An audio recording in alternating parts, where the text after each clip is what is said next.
Assalamualaikum teman aslam, jumpa lagi bersama saya Adim dan masih tetap membahas seputar gangguan asam lambung GERD anxiety rheumatis. Oke teman-teman, gimana kabarnya? Semoga kabar kalian dengan keadaan yang semakin membaik, terlepas dari lingkaran gangguan asam lambung GERD anxiety psikomatis. Oke teman-teman, di season kali ini seperti biasa saya mau menjawab pertanyaan teman-teman yang ada di kolom komentar ya. Mungkin pertanyaannya hanya beberapa saja yang terjawab teman-teman ya, karena mungkin keterbatasan waktu ya.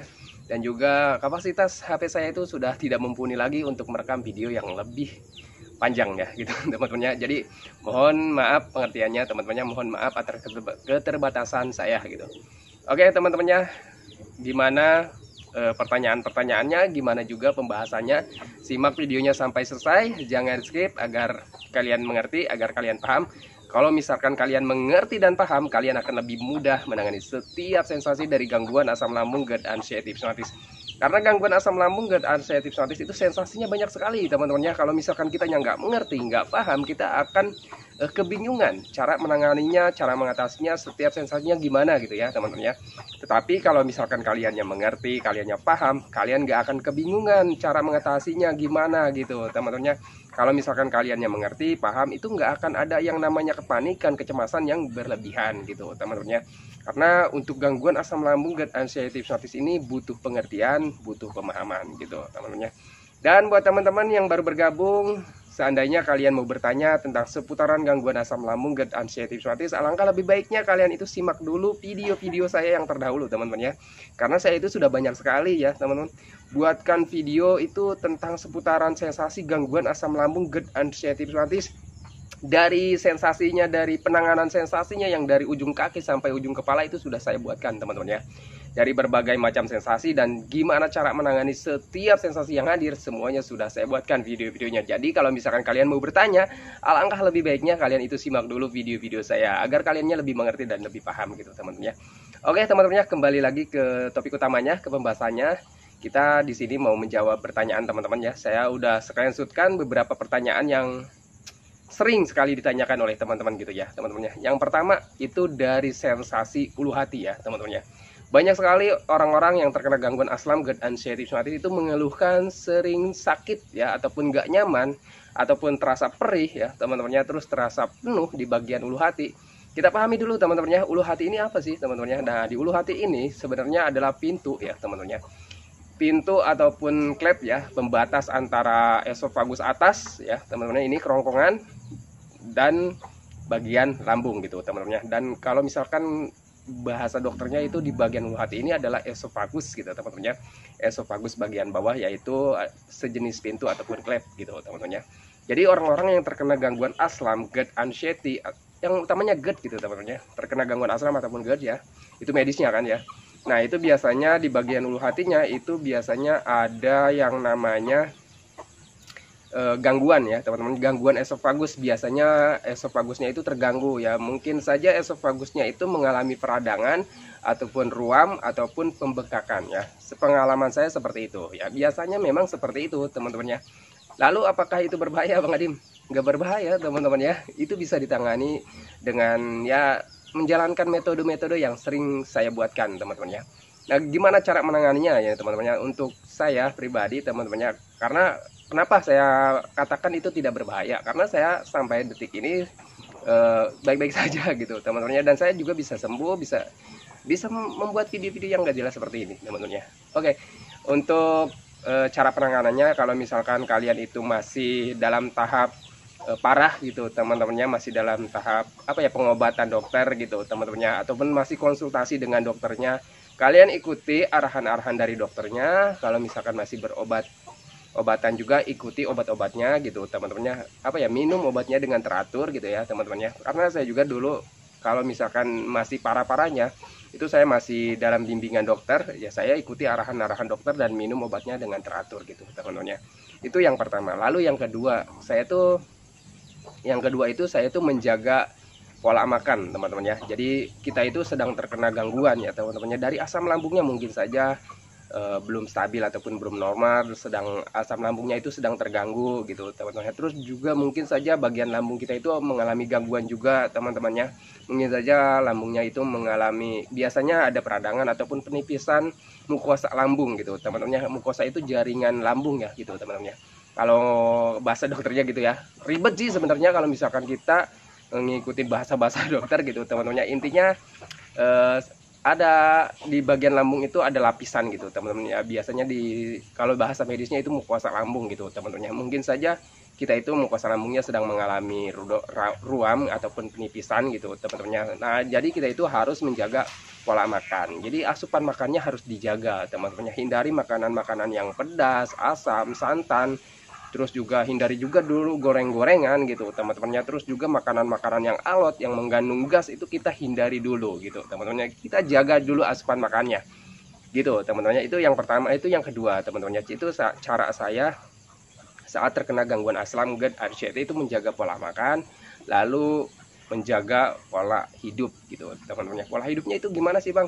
Pola hidup saya waktu itu ya, kita itu ya yang pertama ya itu kita harus menghindari yang namanya bergadang teman-teman. Yang pertama itu kita harus menghindari begadang. Kita tuh harus konsisten dengan menjaga pola hidupnya, menjaga tidur ya teman-teman. Jadi pola hidup itu pola tidur itu termasuk dari pola hidup teman-teman ya. Kita itu jangan terlalu sering bergadang teman-teman. Coba kalian itu konsisten dengan membiasakan tidur itu dari jam 8 sudah mulai rileks, sudah mulai rebahan gitu teman-teman ya. Hindari bergadang. Terus juga di pagi harinya usahakan kalian itu latihan jalan-jalan ya teman-teman ya. Latihan jalan-jalan kemana aja terserah. Kalau misalkan kalian belum sanggup ataupun belum mampu jauh-jauh, di depan rumah ataupun di dalam rumah gitu teman-teman ya. Latihan jalan-jalan ya. Sepengalaman saya, orang yang terkena gangguan asam itu ya memang cenderung selalu berdiam diri, jarang bergerak gitu teman-teman ya. Inginnya cuma rebahan, tiduran gitu teman-temannya itu ya. Jadi kalau misalkan kalian masih di posisi seperti itu, alangkah lebih baiknya kalian jalan-jalan, karena jalan-jalan itu bisa melatih otot esofagus gitu teman-teman ya. Jadi otot esofagusnya, misalkan kalian itu biasanya ada pengendoran gitu teman-teman, mungkin ada ruam ataupun ada pembengkakan di bagian esofagusnya. Nanti kalau misalkan ada ruam ataupun ada pembengkakan di bagian esofagusnya, itu otot esofagusnya terganggu, jadi kurang maksimal gitu teman, nutupnya jadi kurang maksimal. Maka dari itu kalau misalkan yang sering mengalami sensasi di bagian dada panas, di bagian tenggorokannya panas gitu teman-temannya, itu asam lambung itu naik ke bagian kerongkongan gitu teman-temannya, karena esofagusnya menutupnya itu kurang sempurna gitu teman-temannya. Jadi keluarlah si asam lambungnya, karena asam lambungnya kan lagi nggak normal nih ya, kapasitasnya ataupun pH-nya yang berlebihan gitu teman-temannya. Nah di situ asam lambungnya menjadi naik ke bagian esofagus bagian atas gitu, ataupun ke kerongkongan ataupun sampai ke mulut gitu teman-teman ya. Nah kalau misalkan kita sering latihan jalan-jalan, terus dari menjaga pola makan, terus kita juga sering latihan jalan-jalan gitu teman-teman ya, itu bisa membantu ya. Kalau misalkan menjaga makan itu bisa membantu perbaikannya ya, karena kalau misalkan ada ruam ataupun ada pembengkakan ataupun ada gangguan lah istilahnya gitu teman-teman ya, intinya gitu ya, intinya ada gangguan lah di bagian esofagusnya. Nanti kalau misalkan kita menjaga makan itu tidak terganggu ya, tidak terganggu oleh makanan-makanan yang misalkan pedas, santan gitu teman-teman, terus asam, terus juga minyak. Itu pembaikannya lebih cepat gitu teman-temannya kalau misalkan kitanya menjaga pola makan gitu teman-temannya. Terus kalau misalkan latihan jalan-jalan, menjaga pola hidup, nggak bergadang, nah itu juga latihan apa ya, membantu pembaikannya lebih cepat gitu teman-teman ya, karena kitanya istirahatnya cukup, karena istirahat juga dapat membantu pemulihan esofagus yang terganggu, atau intinya teman-temannya bisa membantu mempercepat pemulihan tubuh kita gitu teman-teman ya.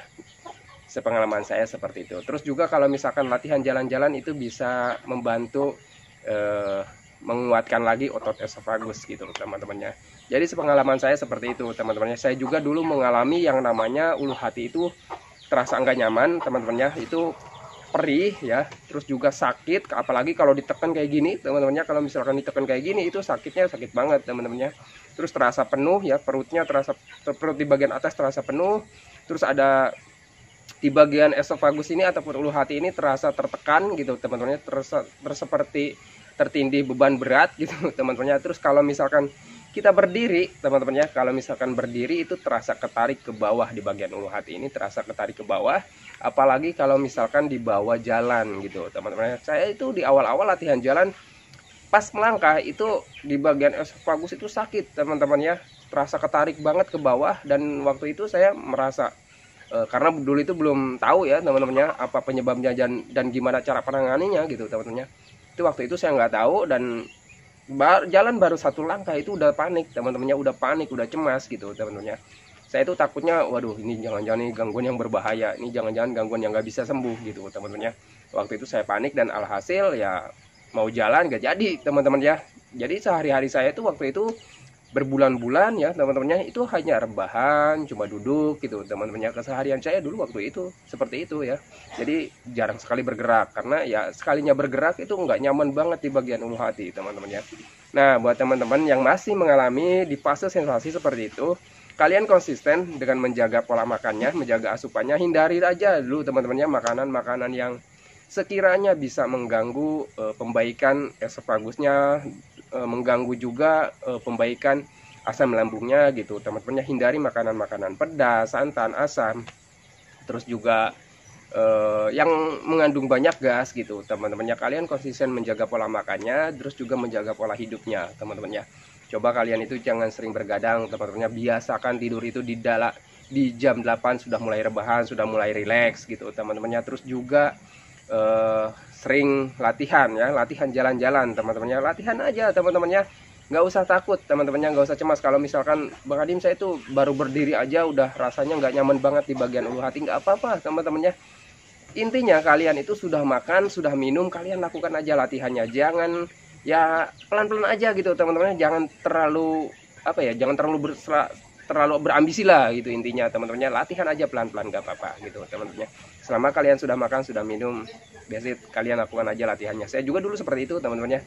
Saya juga dulu saya udah tahu nih teman-temannya, oh ini berarti esophagus nih, berarti butuh latihan nih untuk jalan-jalan gitu teman-temannya. Itu kenapa kita waktu berdiri itu sakit, terus juga waktu jalan kita sakit, itu yang pertama ya memang ada gangguan. Dan gangguan itu apa ya, kita itu jalannya belum terbiasa. Kitanya dulunya sehari-harinya terbiasanya cuma duduk gitu, cuma rebahan, cuma tiduran gitu teman-teman. Jadi ada penegangan juga di bagian dadanya, di bagian otot esofagusnya jadi tegang gitu teman-teman. Kitanya nggak pernah bergerak gitu ya, otot esofagusnya jadi terganggu gitu teman-teman. Jadi pemulihannya juga lambat gitu teman-teman ya. Ya itu teman-teman, jadi lakukan konsisten 3P-nya, dan juga dijaga pola pikirnya teman-teman ya. Kalian latihan untuk jalan-jalan itu bisa membantu juga pelatihan pola pikir kalian teman-teman ya. Jadi kalau misalkan kaliannya jalan-jalan itu pandangannya teralihkan teman-teman ya. Kalau misalkan pandangannya teralihkan, nanti pola pikir kalian yang tentang hal-hal negatif itu nanti teralihkan teman-teman ya. Pengalaman saya seperti itu. Saya itu dulu waktu jalan-jalan itu latihan jalan-jalannya ya awal-awal cuma di depan rumah teman-teman ya.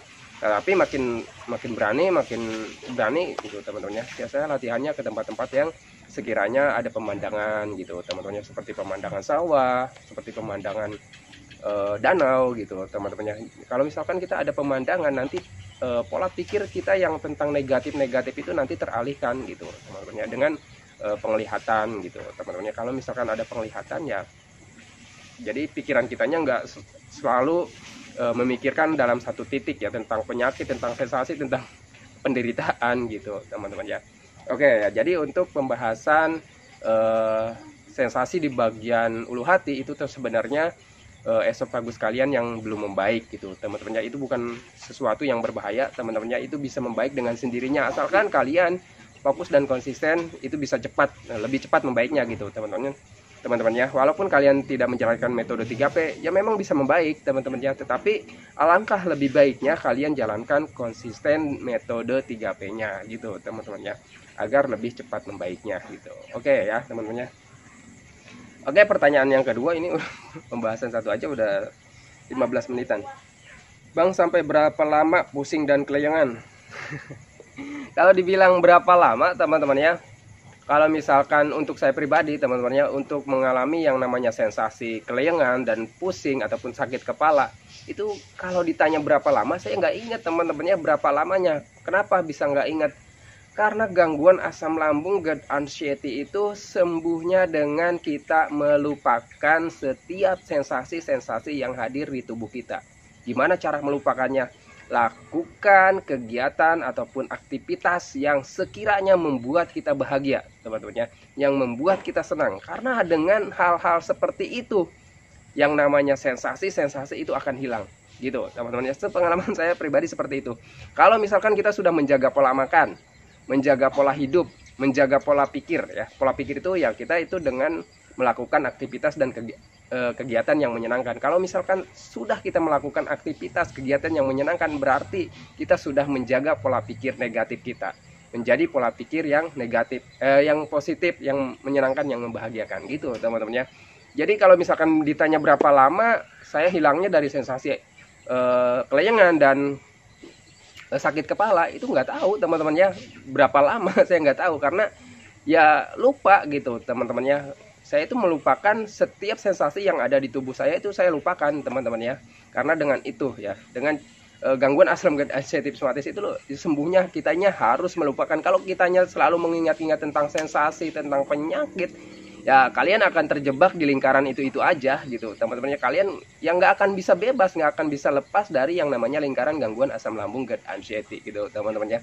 Jadi kalau menurut pengalaman saya ya seperti itu teman-temannya. Jadi nggak tahu saya berapa lama tuh ya, mungkin ya 1 tahun entah 2 tahun gitu teman-teman. Intinya saya lupa gitu teman-temannya dengan yang namanya sensasi kelayangan ya gitu teman-temannya.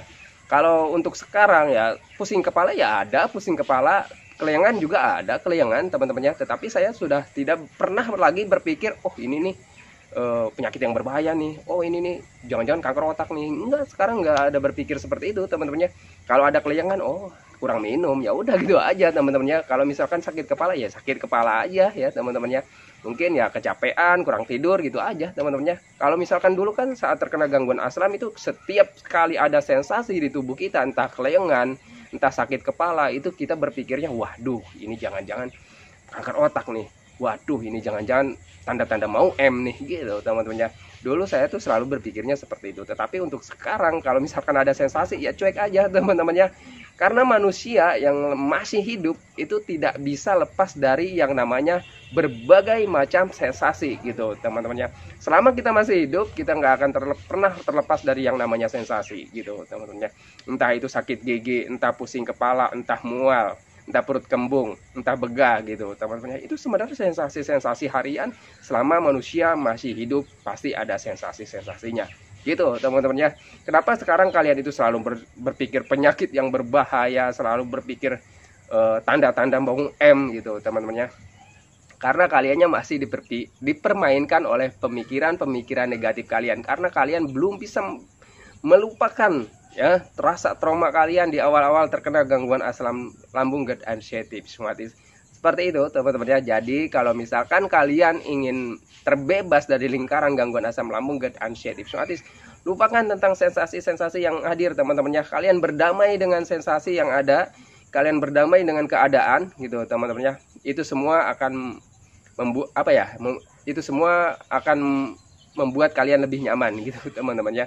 Kalian akan terbebas dan terlepas dari lingkaran gangguan asam lambung GERD anxiety psoriasis gitu teman-teman ya. Jadi pengalaman saya pribadi, kalau misalkan ditanya Bang berapa lama sih sembuhnya, Bang berapa lama sih bisa lepas dari yang namanya sensasi kelayangan ataupun sakit kepala, saya nggak tahu teman-teman ya. Bahkan sampai detik ini saya juga nggak pernah tahu kapan saya terbebas dari gangguan asam lambung GERD anxiety psoriasis. Lalu kalau misalkan saya ditanya Bang berapa lama terkena gangguan asam, 2 tahun. Nah 2 tahun itu teman-temannya itu prosesnya teman-temannya. Untuk kesembuhannya saya nggak tahu berapa lama gitu teman-temannya. Saya mengalami sensasi-sensasinya gitu teman-temannya. Jadi kalian konsisten dan fokus aja dengan menjalankan metode 3P-nya. Selebihnya kalian sering hiburan, sering melakukan kegiatan ataupun aktivitas yang menyenangkan, karena dengan hal-hal seperti itu kalian akan terbebas dari lingkaran gangguan asam lambung GERD anxiety psoriasis. Kalau misalkan kalian saat ini takut jalan-jalan, lakukan jalan-jalan. Kalau misalkan saat ini kalian takut bersosial, lakukan bersosial, latihan gitu teman-teman ya. Tanpa latihan kalian gak akan membaik teman-teman ya. Tanpa latihan, tanpa pembiasaan kalian gak akan pernah lepas dari lingkaran gangguan asam lambung GERD anxiety psoriasis gitu. Ya, pengalaman saya pribadi seperti itu teman-teman ya. Kalau misalkan medis kalian sudah membaik teman-teman ya, apalagi ya yang medisnya sudah membaik, ya udah jangan banyak mikir gitu. Oke, lanjut ya.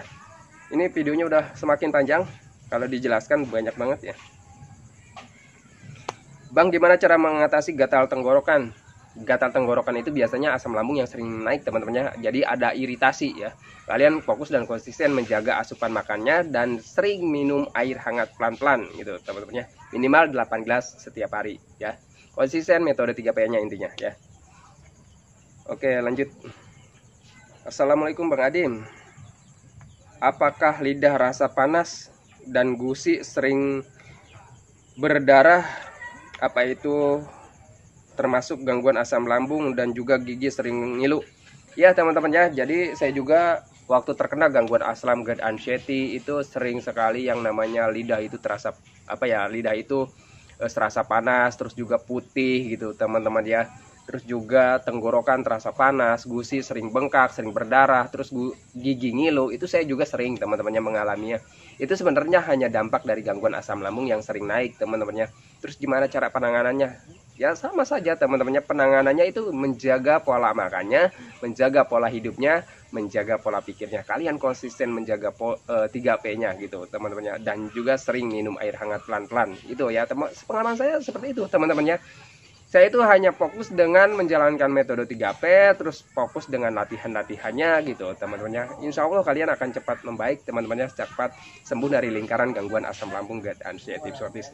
Dulu juga waktu sebelum saya memahami sensasi-sensasi dari gangguan asam lambung GERD anxiety psoriasis, itu saya sering panik, sering cemas, sering was-was teman-temannya, karena sayanya nggak tahu ya teman-temannya apa penyebabnya, gimana cara penanganannya gitu teman-temannya. Oke, seperti itu saja teman-temannya videonya. Saya akhiri videonya teman-temannya. Semoga video ini bermanfaat, bisa membantu teman-teman yang belum membaik dari gangguan asam lambung GERD anxiety psoriasis. Semoga video ini menjadi panduan patokan ya teman-temannya, ataupun minimal sekedar menemani kalian teman-temannya dari yang belum membaik dari gangguan asam lambung GERD anxiety psoriasis. Oke teman-teman, saya akhiri videonya. Sebelum saya akhiri, saya doakan buat teman-teman yang belum membaik dari gangguan asam lambung GERD anxiety psoriasis, semoga teman-teman itu cepat membaik, cepat pulih lagi keadaan kalian yang dulu teman-temannya, entah itu emosinya, keceriaannya, kebahagiaannya, semoga cepat kembali lagi teman-temannya. Dan jangan lupa teman-teman, doakan juga saya agar saya itu tetap sehat, tetap kuat, tetap ceria, agar tetap bisa menemani kalian yang belum membaik dari gangguan asam lambung GERD anxiety psoriasis. Oke teman-teman, saya akhiri videonya. Assalamualaikum warahmatullahi wabarakatuh.